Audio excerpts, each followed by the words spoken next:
Insap,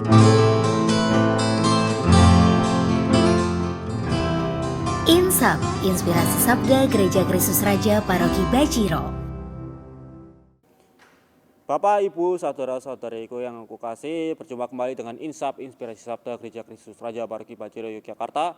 Hari ini 19 April 2024 kita akan bersama-sama mendalami Insap yang diambil dari Injil Yohanes pasal 6 ayat 52 sampai 58. Dalam nama Bapa, Putra dan Roh Kudus. Amin. Tuhan, terima kasih atas berkat-Mu pada sampai hari ini juga. Sekarang kami ingin mendalami firman-Mu, Tuhan. Semoga firman-Mu ini dapat kami terima dan dapat menjadi pedoman hidup kami di masa depan nanti. Dalam nama Tuhan Yesus Kristus, kita telah berdoa dan mengucap syukur.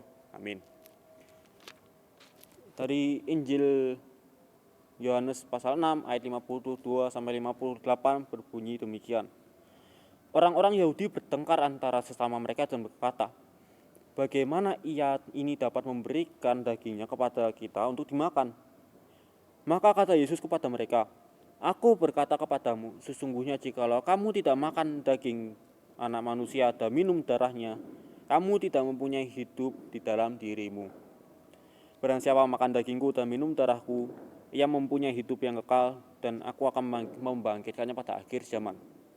Sebab dagingku adalah benar-benar makanan, dan darahku adalah benar-benar minuman.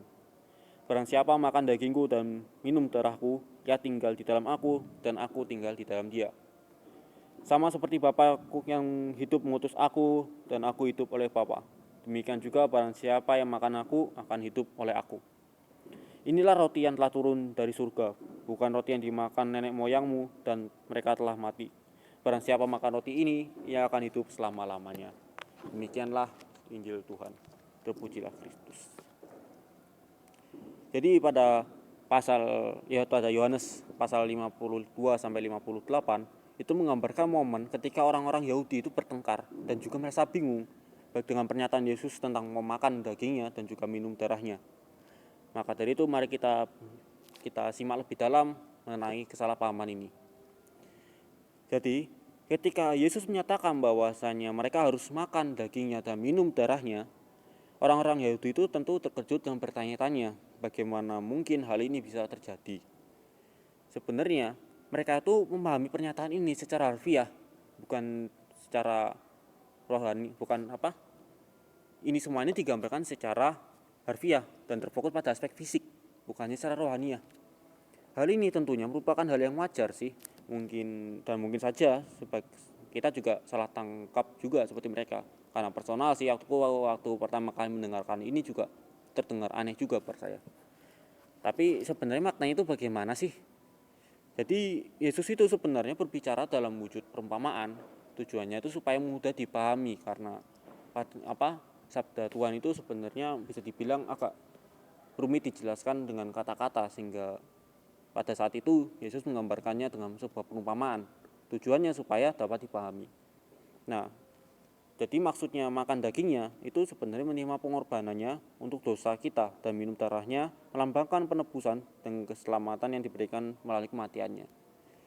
Nah, dari sini saja sudah jelas secara filosofis kita juga mengerti bahwasanya tadi dagingnya itu merupakan pengorbanannya, dan dagingnya itu merupakan kematiannya juga.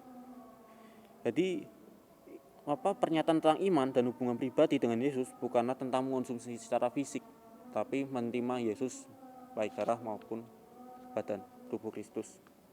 Oke, jadi tentang perumpamaan ini, kalau misalnya yang kayak dialami oleh orang Yahudi ini sudah salah tangkap sepenuhnya, kita kemungkinan besar juga bakal salah tangkap juga seperti mereka. Karena pada dasarnya perumpamaan Yesus tidak selalu secara harfiah, tetapi juga secara rohaniah. Jadi untuk pesan Injil yang bisa dapat kita terima hari ini itu mengajarkan untuk bisa mengandalkannya dalam segala hal, baik dalam berpergian, bekerja, atau bahkan istirahat. Kesalahpahaman orang Yahudi itu juga mengingatkan kita untuk tidak hanya memahami firman Tuhan secara harfiah atau secara fisik, tetapi juga secara rohaniah atau biasa dikenal sebagai secara filosofis. Cukup untuk inspirasi pada hari ini. Semoga dapat menjadi pedoman bagi saudara-saudara semua, berkah dalam.